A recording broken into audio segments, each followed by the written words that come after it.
welcome to part 7 of this video.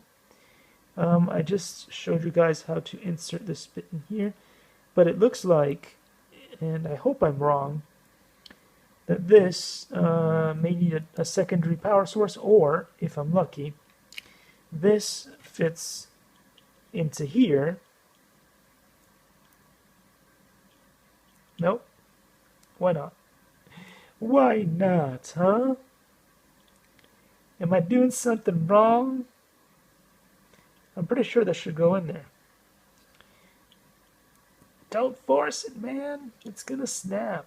I think it's wrong. Anyway, so maybe I was wrong.